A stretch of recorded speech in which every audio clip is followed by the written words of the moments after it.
Hey guys, welcome to an interesting video on Wild Rift. So today we're back with a Twitch supplementary guide, and this one's pretty interesting because Twitch's AP build, which is obviously what we're going for here, and we're playing AP Twitch in the ADC role in this video. By the way, we're not playing Twitch in the jungle. I don't think Twitch jungle is very good anymore, simply because your clear is probably the worst jungle clear in the entire game.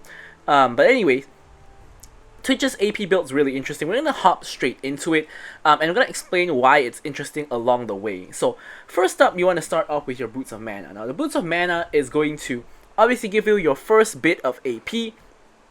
It's going to give you a little bit of Magic Pen as well as some mana regen, which could come in handy if you stay on the map for too long. So now for your first two items, you want to go for the Runan's Hurricane and the Gnasher's Tooth. So Runan's obviously gives you the attack speed.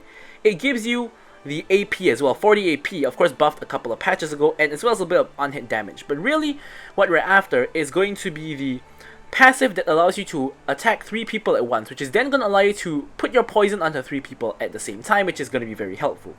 And then you of course have your Gnasher's Tooth. So with your Gnasher's Tooth, you get ability haste, you get attack speed, you get 60 AP, and you're also going to be able to get the on-hit magic damage. Now here's the thing. Gnasher's Tooth actually does more damage than Runan's Hurricane.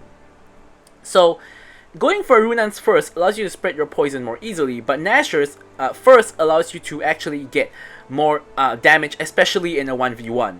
So, you can actually swap the order around and go for Gnasher's first before Runan's. So now, but the issue is, even with both Gnasher's and Runan's, you really don't do a lot of damage. So what you need then is going to be a Death Cap. So Death Cap obviously is going to give you 100 AP. Of course, the Magic Pen is also going to boost your AP. And by this point at third item, you should be at least level 12, 13 plus, if not like, you know, max level already, depending on how the game's going. But this is going to give you a huge boost to your AP. And you know, of course, then we're going to be in a good standing. So next up we have Riftmaker. Now Riftmaker gives you, of course, health, ability power, of course Magic Pen as well as the ability haste. But of course you now also get your Omnivamp and your Void Corruption passive, which allows you to do true damage, which is going to increase your damage output by a lot. And then finally we go for Crown. Crown is of course mainly for the defensive capabilities of, you know, blocking you know, hostile incoming abilities with the Safeguard passive. So now here's the wacky thing about AP Twitch. You see these 5 AP items that you have here. Basically, these 5 AP items are pretty much going to be the items you go for whenever you're playing AP Twitch, because you're going to be playing a more burst-oriented AP Twitch. Now you could go for a Liandry's kind of AP Twitch instead, but that's going to be the more of like a DPS version of Twitch, where you're trying to do damage over a long period of time instead of just trying to burst someone down. So the funny thing is with these 5 items is the order can literally be almost anything. Now I have seen people on AP Twitch start off with a Death Cap as a first item, and then maybe they go for Runan second, and they could go for Crown into Riftmaker into Gnasher's like last item. Like I've seen that before. I've seen people start off, of course, with like for example Runan's, then into Riftmaker, and then into Crown, Death Cap, and Gnasher's Tooth. And I've also, of course, seen people start off with, for example, your Riftmaker, and then you go into Gnasher's, for example, and then you go into, let's say, Death Cap, you go into Crown, and then you go into Hurricane last item. Now, I've literally seen every order of building these items. So if you're asking me what order is going to be the best to build, now, after testing myself, I personally think that the best order is going to be Gnasher's into Runan's, or it could be Runan's into Gnasher's. Now, why do I say it could be these two possibilities? Well, it kind of depends on how many team fights are happening. Now, if a lot of team fights are happening, like a lot of skirmishes and things, like the game is in a very skirmish heavy game, Runan's first is better. Otherwise, Gnasher's first is better. And I like these two items because you need the attack speed to actually apply your passive, because you don't really have a lot of attack speed in the build. And then I actually think that Death Cap next is going to be the best, simply because you don't have enough AP, so you need to get Death Cap early. You don't want to go for Riftmaker third or Crown third, because if not, you're going to be lacking way too much damage. And then for the last two items, ideally you want to go for Riftmaker next for damage and Crown last for the safety. But if you're in a match where safety is more important, then you want to go for Crown before Riftmaker. So essentially what I'm saying is Death Cap is always third item. Between these two items, one is first and one is second, and between these two items, one is third and one is last and one is second last. So it's kind of depending on the game itself what kind of item order you go for. But this is the personal order that I like to go, but remember, it's very, very flexible, so if you have a different preference, go ahead. So next up for the runes, I think AP Twitch is a lot better in terms of being a burst-oriented champion. So I've tried AP Twitch with like Conqueror, with Lethal Tempo, and also with Kraken Slayer. Now personally, I think the best between those three is going to be Lethal Tempo to just get a lot of attacks in.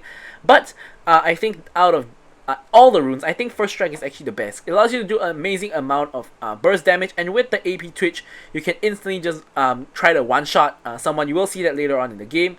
Of course, going for an AP build, Gathering Storm is very, very helpful because you get a lot of AP from it.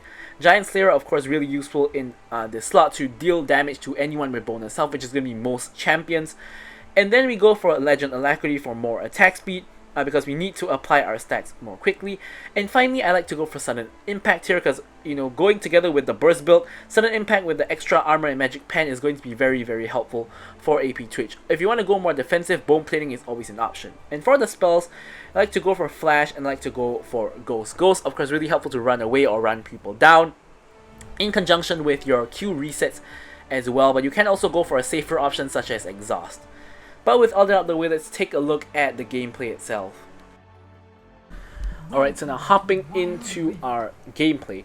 Now, first things first, what I want to warn you guys is, personally, I think Twitch is kind of bad. In the sense that he does insane amounts of damage. One of the most amounts of DPS, or not even DPS, but just pure damage, whether burst or DPS, among all like the ADCs. Whether you build AD or you build AP, you do a lot of damage both ways.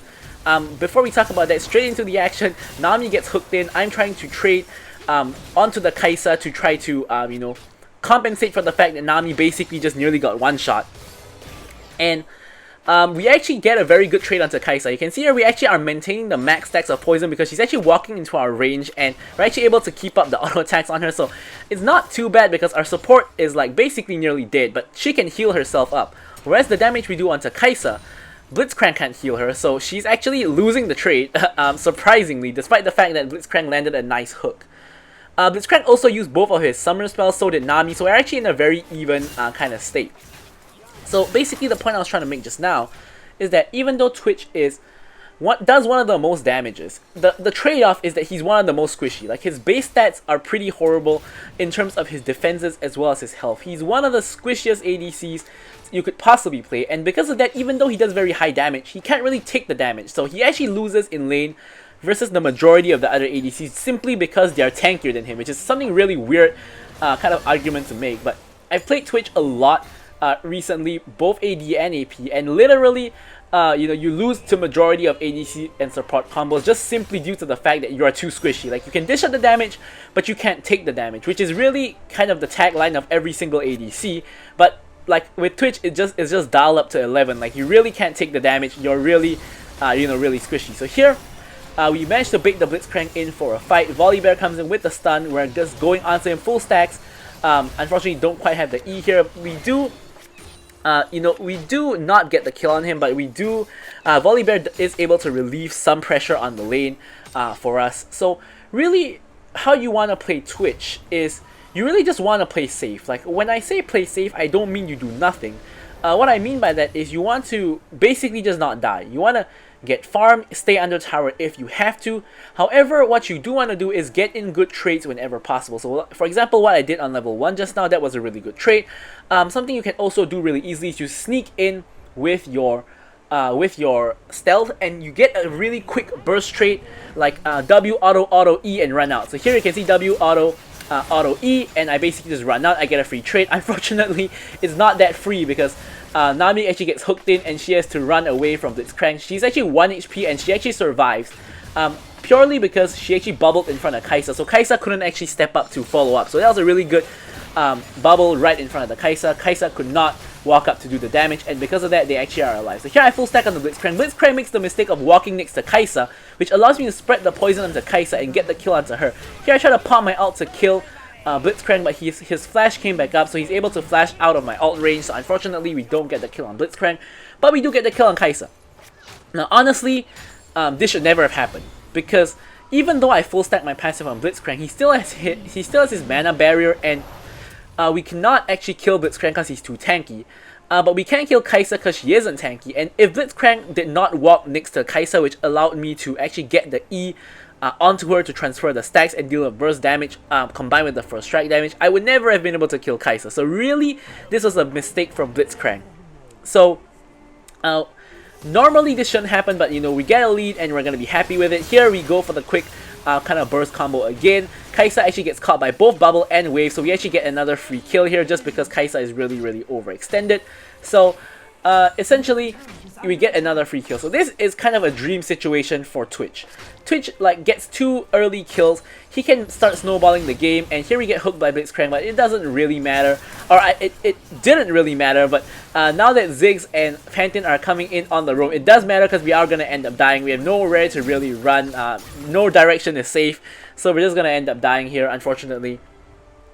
But yeah, so here Runans and Nashers both build out of the same item. So here I really have a choice of whether I want to go for Runans or whether I want to go for Nashers. Now in this game, because of the fact that I'm snowballing, I actually decide to go for Nashers because I want to do more single target damage to be able to burst someone down and further my lead. Whereas in most games, because I generally don't have a lead, I like to go for Runans to just get my damage onto the entire enemy team, to farm more like first strike goal and to try to help my team to maybe get some kills onto targets that I put low. Because with Runan's first item, you're basically never going to be able to kill people instantly. You're going to like deal decent amount of damage to them, like maybe half health them, but you're not really going to be able to kill them. Even with Nashes, you can't really just kill someone 100 to 0, but you can do a very decent amount of damage to them. So that's kind of the angle that I'm coming in, you know, with this. Now obviously, needless to say, you don't really want to play AP Twitch out of the blue. You generally want to play AP Twitch when your team is kind of lacking AP. Like in this game, we're a full AD team, so I decided to go for AP Twitch just so we can get in some AP damage. But honestly, as an AP choice, you probably want to go for some better AP options like Varus, Kai'Sa, or even Corki. Like AP Twitch is not going to be one of my top options. So here you can see I'm actually popping the ult, and I'm really just popping the ult to deal more damage so I can get more first strike goal. Like Twitch with like 1 item, or like at this point I have 0 items. Like Twitch with 0 items is not gonna kill any 100 to 0, especially not a tanky Blitzcrank. Even with 1 item, like even with my Nashes now, I can't really kill like Blitzcrank 100 to 0. So I really just want to, you know, get some burst damage down so that I can you know, get more first strike goal, which is kind of the main reason why I'm popping the ult here. So here I'm sneaking in, see if Kai'Sa is going to overextend again. She kind of does, and we're getting in the nice trade again. We basically instantly pop her with the first strike damage as well as our full burst combo. Blitzcrank is now on the run. I'm gonna flash over to try to finish off the kill. You know, you can see we're barely doing any damage. Just look at this. Let's look at this disgustingly low amount of damage from us. We eventually managed to run him down. Ziggs is now coming in.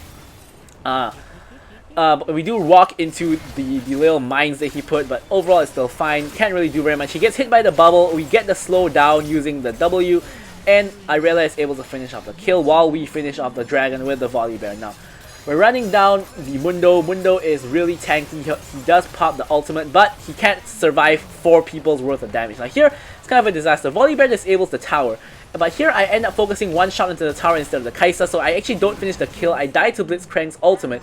Nami actually dies to the tower while trying to finish off Kai'Sa, and Volley bear is now stuck in no man's land.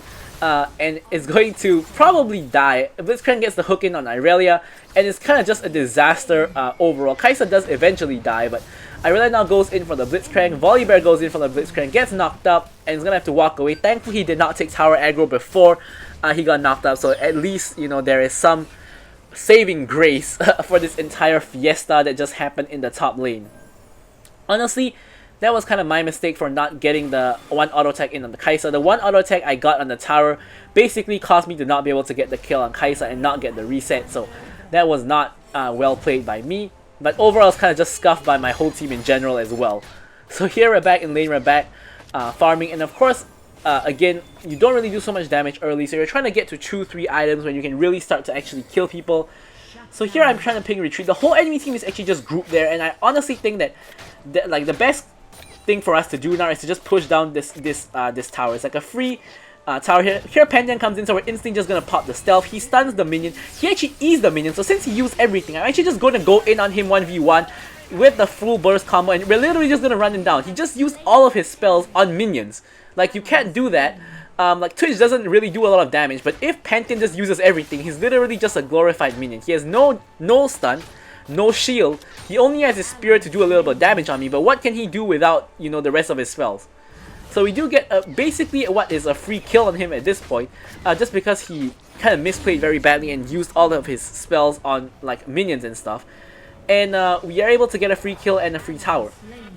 In the meantime, my team is for some reason taking a fight mid, and Irelia and Darius like kind of dies, and Volibear is actually flaming me here for not being at the fight. But why would you want to fight mid lane when you can get a free tower? Like, it doesn't really make sense. So here, I'm trying to compensate, and I'm trying to get the kill onto the Ziggs. I get chain CC'd, but thankfully I'm able to pop the E right before I die. Like, honestly, I think this play was fine because I saw Mundo and Ziggs only, so I was thinking that, you know, I can quickly kill the Ziggs and just run away because Mundo can't kill me. But unfortunately, when I run in for the assassination, Blitzcrank showed up, and he's the guy with the CC. So actually, I get chain CC'd by him, and I nearly just die without even getting the kill on the Ziggs. Thankfully, I was able to pop the E like with my dying breath, and I'm able to at least trade the kill 1-for-1, you know, with the Ziggs there. But nearly turned into a disaster. So another thing I noticed is that, you know, Twitch does do a lot of damage, but you are very vulnerable to dying as well. Now, of course, you could say that this is because I'm playing Twitch in a very aggressive manner. I would say that you're right, but I think Twitch is really squishy unless you play him fully in the backline, which AP Twitch doesn't really want to do because AP Twitch wants to go in to assassinate somebody. So you're gonna die a lot as well as AP Twitch, and that's fine as long as you're getting the kills. So here, speaking of getting the kills, we're popping. You know, the Ziggs here, so you can see we can basically one-shot him. I'm trying to go into stealth to run away, but I don't know what Volibear is doing here. He ults completely, you know, completely misses despite the huge circle there, and I do end up dying. But my team looks like they're gonna clean up the situation, or at least kind of clean up the situation. And yeah, overall we trade like 2-for-2, which I guess is not the worst, but not the best either. Kind of an even trade here. Now I'm actually at 2 items. I have my Runans and my Nashers, so I can kind of spread my damage to the whole enemy team now. So with Nashers and Runans together in team fights, I should be able to get off a good amount of damage and, like, you know, burst down a you know, like 3 people at once, which is going to be very, very helpful in this particular match. The enemy team is also relatively tanky with Blitzcrank, Mundo, and maybe a Pantheon as well, which can get artificially tanky with his E. So this is going to come in very, very handy. And with AP Twitch, you're always trying to look to assassinate somebody. Obviously, you don't want the enemy tank, but you're always looking, like, here I'm looking for, like, maybe Kaisa or Ziggs, like, if I can maybe just sneak in and get a free kill. Because you can kill someone in, like, you know, 2 to 3 seconds at this point, so you want to try to always look for picks. You know, you're kind of playing a pseudo-assassin, you know, when you play AP Twitch. You're not really fully an ADC. Here I gotta take red buff as Dragon spawns, and honestly I don't think I should be doing this because here I should be with my team to help them out with the Dragon. I'm going in with the stealth, and here I'm popping the LT. I'm able to get the kill onto the Pantheon. I think Volibear's red buff got it or something, but here I'm slowly trying to chip away, and finally we get the kill onto Volley. And here I'm trying to actually get Ziggs as well, but not really much we can do when he's under tower. And with majority of the enemy team dead, we can try to go for Dragon. Our jungler is dead though, but so is DR, so unless Ziggs or Blitzcrank tries to go for a steal, this should still be free. We can see Ziggs in the mid lane, and we can see Blitzcrank in the top lane, so it is a free Dragon. They're not going to contest. And here, unfortunately, I run straight into Ziggs' bomb while invisible. Although, of course, it was very predictable that we would be coming there, so Ziggs throwing his bomb there makes a lot of sense because, you know, you just got an announcement the enemy team got the Dragon, so you do want to throw your bomb there to kind of check the bush. So it just so happened that I walked right into it when I did, so that was a little bit unlucky. But we're gonna get our needlessly large rod, excuse me, and nearly to our death cap. The moment we get death cap is really the moment you come fully online and you can really start, like, you know, one-shotting people 100 to 0 kind of situation. So here, we're running in, we see Pantheon coming in, we pop the ulti, we're trying to burst down the Pantheon, which we do. We get the Mundo instead, actually, whilst we're trying to burst down the Pantheon. So 2 quick kills to our team, or to me rather, and another kill to our team. Three people down, only their bot lane is alive, only Darius is down for us. So here we are just pushing all the way in. Looks like we're going all the way for the inhib. Blitzcrank hooks the minion, so no threat there anymore from the Blitzcrank hook.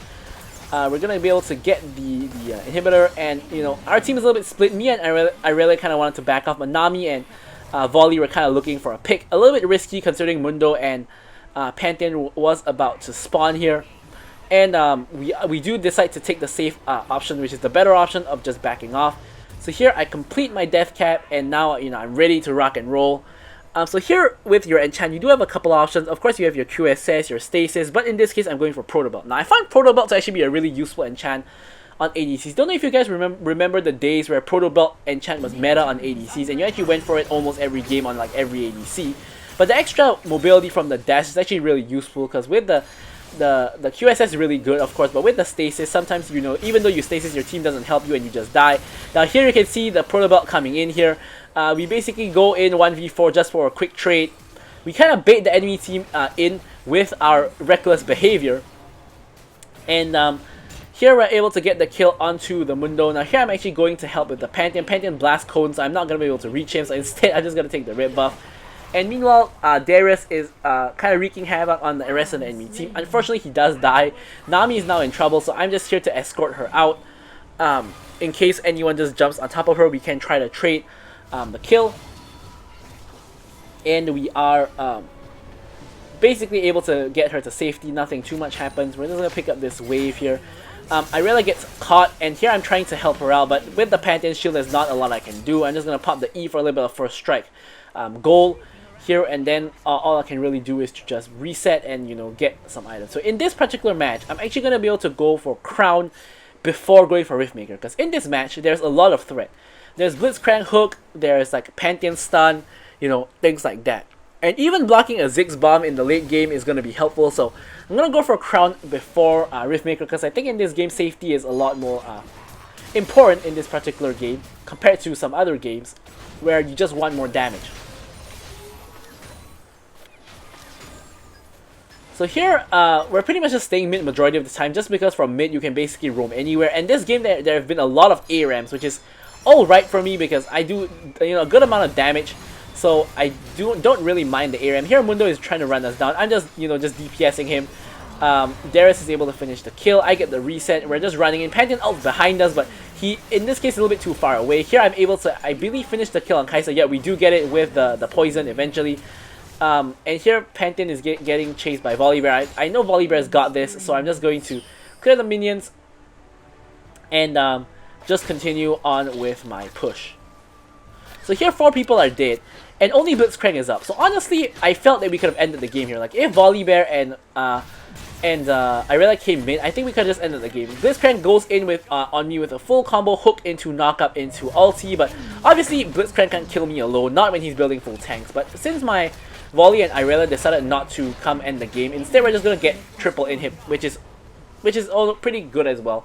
Or rather, we're gonna get double inhib because Irelia didn't get the minion wave to push for a triple inhib, and the enemy team is respawning, so we do get double inhib, which is also alright. But I honestly think we could have ended the game there. I'm not completely sure, but I do have a good feeling we could have ended the game there. Anyways, here the last dragon is up, and by last dragon I mean before Elder. We are on double dragon, so this would be Dragon Soul for us, and it's Ocean Dragon Soul, which is somewhat useful. Here Mundo is just face checking right into our team again, but he can't tank 5 people. He does tank a lot of damage. Pantheon now is going in 1v5 as well.